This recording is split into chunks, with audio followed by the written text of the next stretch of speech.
Stern from Sports Business Journal will be calling in to talk all about it. Yep. But thanks for jumping on. And how you doing, man? Doing great, absolutely, yeah, no problem at all. So we're talking all about this new TV deal. I know you guys at SBJ have been covering this pretty in depth. We were talking about our first reactions with it. What was your first reaction to? I mean, you probably knew the news before it was actually broken, but like initial thoughts on how this whole TV deal ended up working out. Yeah, absolutely. I think the initial thought is that NASCAR pulled it off. Mm-hmm. It took them longer than they were expecting, but at the end of the day, they were able to deliver a deal that certainly, there's some things that need to be delved into a little bit deeper, and we can talk about that. There's some people in the industry who will always say, hey, maybe this could have been better, A, B, C, D, or maybe this is something to watch out for that's not quite as rosy as the way it was made out to sound. So we can talk about some of those potential concerns, but overall, NASCAR was able to deliver a huge media deal that, going off of the numbers that we're hearing, it's less total money than what they got last time. In terms of last time, it was $8.2 billion, but that was over 10 years. So last time they got $820 million average annual value. This time it's $7.7 billion over 7 years. So almost the same amount that they got over 10 years, they'll get now over 7. And therefore the average annual value is $1.1 billion. And that's a higher amount. So theoretically, they can now take this and, to kind of use the government, economic term, they can redistribute it. That's what you do in sports, right? Like this isn't just pure government and citizens. This is sports, a sports league. So, we see this in stick and ball leagues where revenue is shared in a lot of ways amongst, the teams. And those are the franchises that own the league. This is a little different because the NASCAR teams don't own NASCAR. So it's not quite a stick and ball league. Right. But nonetheless, as we know, the league and the teams have been working closer together in recent years. Teams have been asking for more money under this new deal. Well, NASCAR got more money on an average annual value than they were previously getting. And that was no small thing. That was no sure thing. There's kind of this thought that, hey, sports is like the one place where money grows on trees. And, the values are just going to continue to escalate no matter what until the end of time. Not necessarily true. The media companies right now, just within the last year, have started to come under a lot of significant pressure in different ways. Investors are looking for them to be more profitable. And so, you look at what happened with like the Pac-12, for example. Mm-hmm. The Pac-12 collapsed in college sports in an unbelievable historic development, in no small part because media companies were not spending as much as they had been in recent years. And that led to a disaster for them. So, you also look at like WWE's recent media rights deal. They didn't get quite the size of the increase that some of their investors were hoping for, which caused the WWE stock to tank a little bit. And that was like another example of a potential canary in a coal mine, a warning sign that the sports media rights bubble could pop soon, or at least, get closer to that point than many thought might be the case a couple of years ago.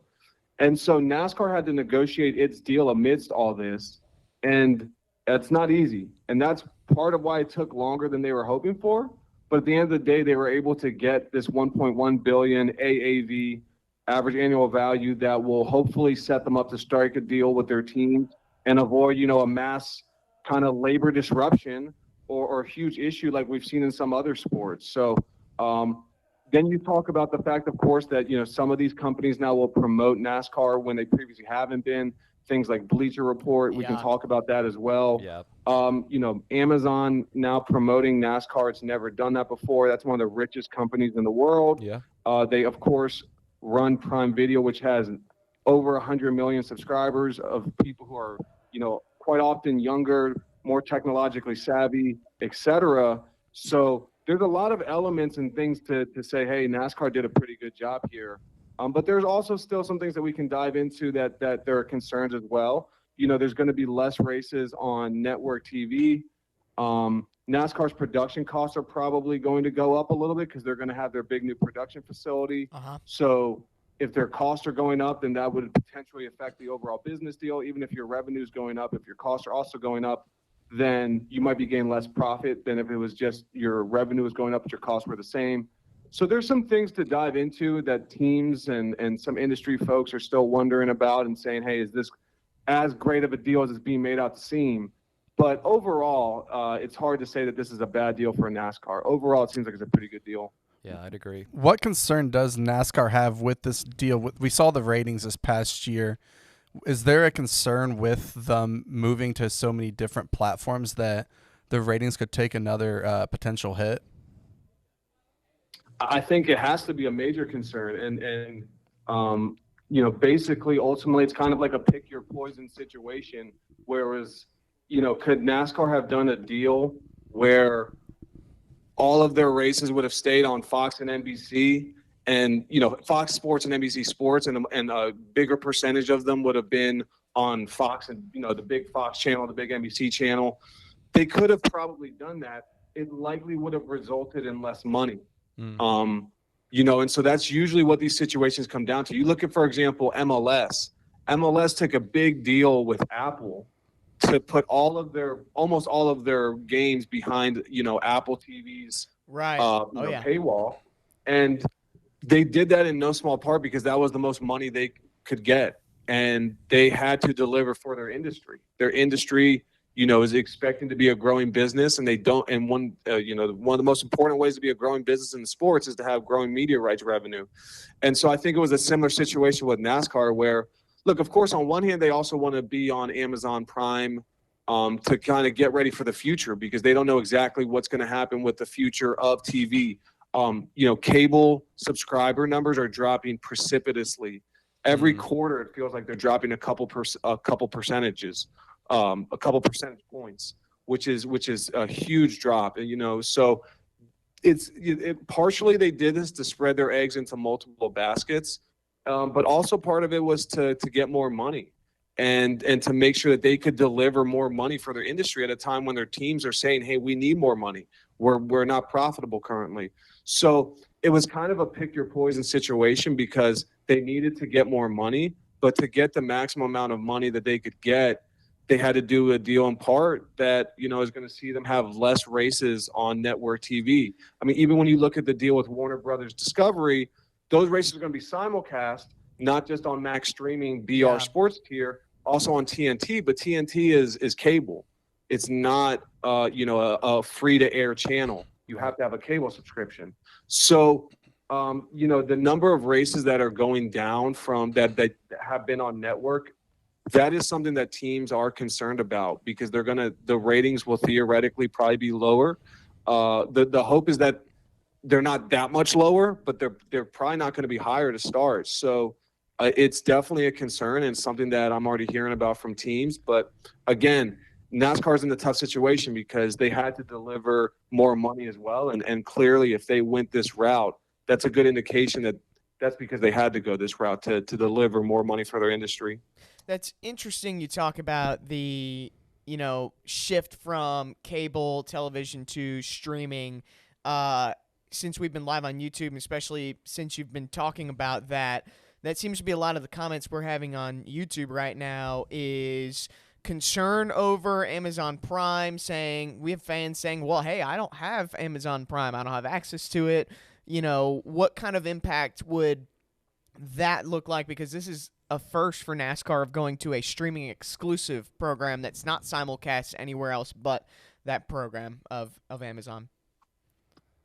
Yeah, it's a huge step. I mean, in speaking with NASCAR President Steve Phelps a couple of days ago, as they were getting ready to announce this, he said that the data they've seen is that a significant portion of their fan base has Amazon Prime and Prime Video. So NASCAR is saying that they have seen internal data to show them that this move makes sense.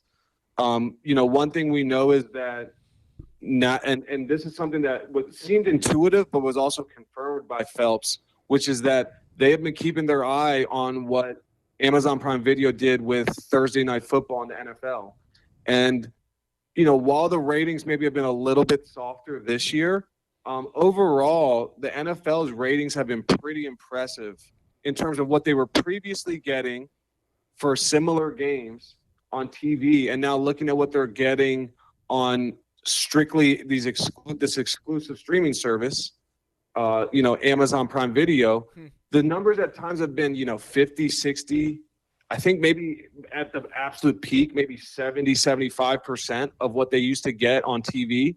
So, it's not like their ratings have gone from 100 to 0. I mean, they've gone from 100% to 50% or 60%. So, the numbers have definitely dropped from what the NFL used to get in terms of what their games are now getting on Amazon Prime Video, but it's not dropped more than 50%. I mean, they are still getting millions and millions, quite often close to 10 million in their case, of people watching, Thursday Night Football exclusively streaming. That's a gigantic number of people exclusively streaming an event digitally. Like, that's a huge, huge number. So that's given NASCAR a lot of confidence that this can be done, both in terms of Amazon's technological capabilities and know-how and their bandwidth, but also, the fact that there's so many people that subscribe to it that are sports fans. They have over 100 million people, I believe, well over 100 million people that are subscribed to this. So, when you look at the cable universe, that has dropped to under 100 million. Like, the amount of people in the U.S. who are cable subscribers, I believe, is now around 65, 70 million people. That was over 100 million. That number was over 100 million just 5-10 years ago. So, I think NASCAR definitely sees this as a risk, and they understand it's a risk that they're going to do this for the first time, but they see this as the proper time to take the gamble. We're kind of in this in-between phase where maybe by the 2030s, streaming is going to become like the most important medium, but it's not there yet. Cable and TV still remain very important. Look at the NFL. How many, as much as the NFL is experimenting with streaming, the majority of their games are still on over-the-air free TV or ESPN cable. So, cable and TV still remain highly profitable. They still remain a medium that a lot of people use, most people use in certain ways. But there's these cord cutters and cord nevers, people who don't have cable, and the number of those people are rising. And as that number rises, every sport is having to confront that, and NASCAR feels like this is the time for them to take this calculated gamble. But it's going to be fascinating to see. I mean, you can even see comments on Twitter X, et cetera, already where people are saying, well, I'm not going to get Prime Video for those 5 races, and if I don't watch those 5 races, I might just not watch the entire season. Now, that's probably a little bit of saltiness and pouting as this deal gets announced and people go through and kind of understand this, but it will be something to keep an eye on.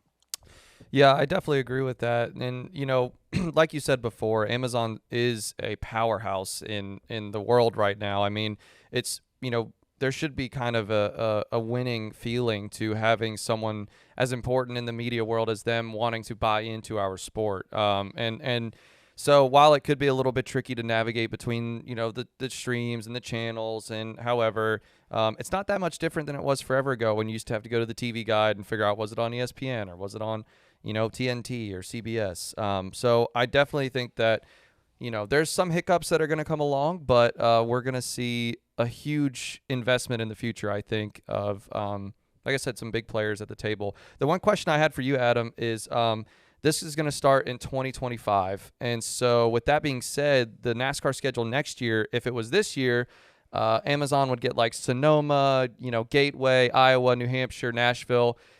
Are they asking for a more marquee race? Like, do they want a more marquee track like Daytona or Bristol? Do you think those kind of negotiations are going to be going on and affect the schedule in 2025? Well, I mean, it seems like they've already kind of determined, largely, I guess, how, I mean, to your point, it will be interesting to see how much, because of course you're right. We only know 2024 schedule at this point. This deal doesn't start till 2025. I mean, but there are certain things we already know. I mean, like, for example, there had been rumblings during this process in recent years that NBC wanted the Daytona 500, and that didn't happen. It appears like Fox, and there were kind of rumblings that Fox said at the time, like, hey, either we keep the Daytona 500 or we're out. So It'd be interesting to talk to them and see exactly what kind of got said there. But those were some of the rumblings that happened in recent years as these deals were getting negotiated. Clearly, we know that Fox is going to remain with the first 14 races of the season and Daytona. So, in certain way, and we know NBC is going to keep the end, so they're going to keep the championship race. So some of those things have somewhat already apparently been determined, and some of those things are going to remain the same. But yeah, I mean, you're right. Of course, with Fox having the first 14 races of the season, then Amazon getting the next 5, and then Warner Brothers Discovery getting the next 5, how much they'll be pushing to have some of those, how much Amazon will be pushing to say, hey, races 15 through 19, we think, we want to have the Chicago Street Race or something like that. That will be something to really keep an eye on. So that will be really interesting to see. I would imagine, of course, they have some time to figure that out because they have, a year basically to get that sorted, or maybe not quite a year, but a little bit less.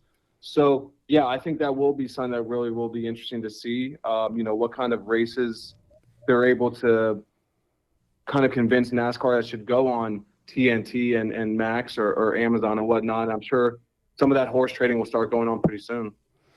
I know that the teams were hoping to get the charter deals done before this.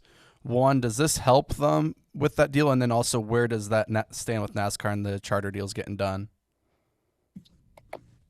Yeah, I mean, it definitely, there's been some reaction from some folks on the team side that said, hey, maybe this would have been nice to be a little bit of a bigger deal.